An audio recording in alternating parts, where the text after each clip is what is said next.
You've spent the past few classes looking at areas for improvement. You've spent the last few classes checking in with what currently exists in terms of your schedule and your self-care routines. You've also looked at what needs to happen in order for you to get from point A, where you are now, to point B, where you want to be at the end of this 2020 upgrade journey. You've stated loud and clear what needs to happen, and I hope you've committed.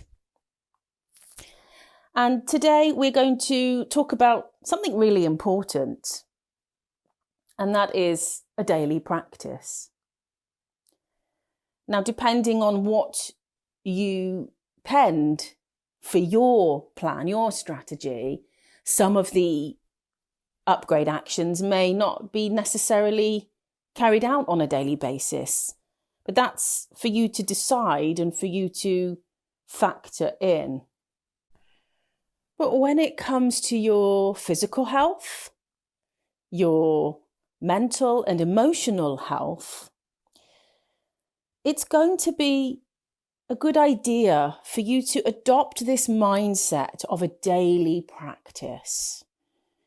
A set of actions, some things that you do every single day that make sure that you remain connected, aware, healthy, and above all, able to get back up and keep moving forward no matter what's happening. Because let's face it, life will happen. It doesn't matter how committed we are to our goals. There will be situations and periods of time and moments in our life where it will seem as though what we are working on is so trivial and unimportant. And along with your mindset, your daily practice will serve as a safety net for you. Somewhere you can go to on a daily basis to touch base with yourself, with your vision, with your inner world. Somewhere you can go to every day to feel good again, no matter what's happening on the outside. If you are tending to your inner self, both physically, so with nutrition and movement and good rest and sleep, and also your mental and emotional health with journaling, meditation, a mind, body, soul practice, maybe yoga, tai chi, you'll be strengthening from the inside out. And as I said, even if you have wobbly days, down days, you won't stay there very long. And so how do we set about putting into motion a daily practice? Well, listen, any new habit requires, first of all, a decision. Now, it doesn't matter what you're deciding to do, whether it's, okay, I'm just going to focus on more water, or I'm just going to focus on a walk outside in nature 3 times a week. As long as you are lined up with it, and I use the term get behind your decision. So this has to come from you, and definitely not seeing it as though it's coming from me, as though I'm dictating that this is what you have to do, or anyone else for that matter. Remember when we talked about knowing why you want what you want?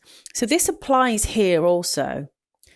Deciding what you want, what you're going to change, what you're going to incorporate, and understanding why. And look and pay very close attention to the subtle shifts.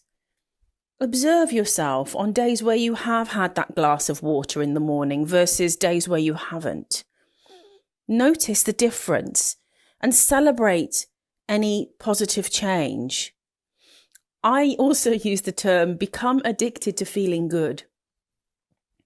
And I love that because what a great addiction. become addicted to feeling good. So if you're addicted to feeling good by default, you're going to become addicted to the things that make you feel good, right?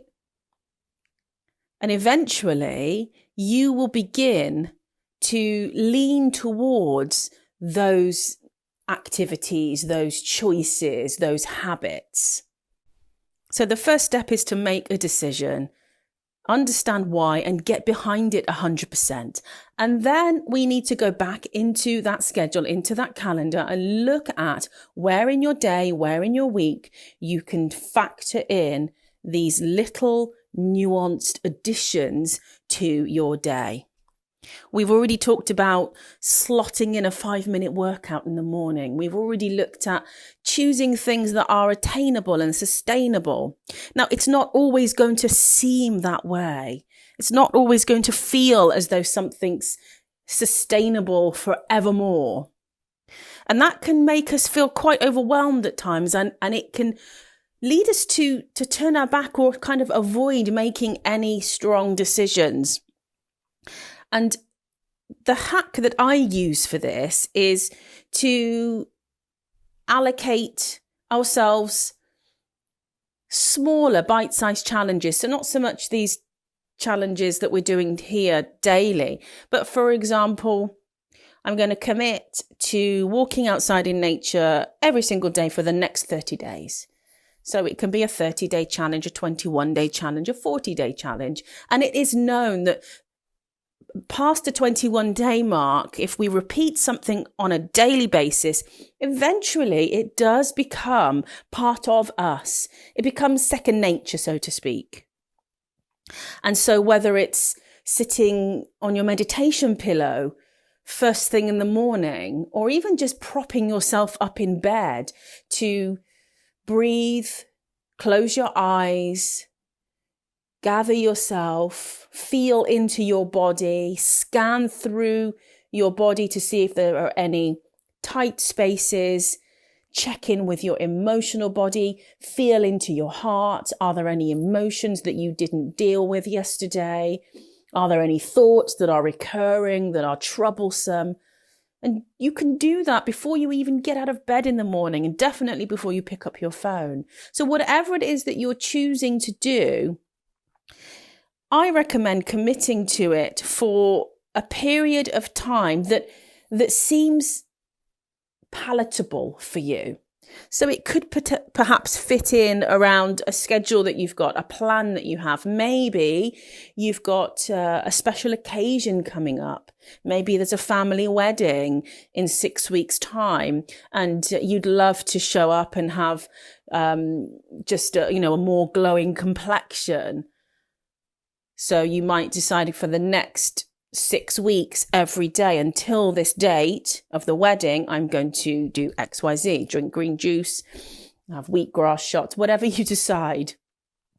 And then once the occasion comes and goes, chances are you'll be very hooked into the thing that you're doing that makes you feel really, really good anyway.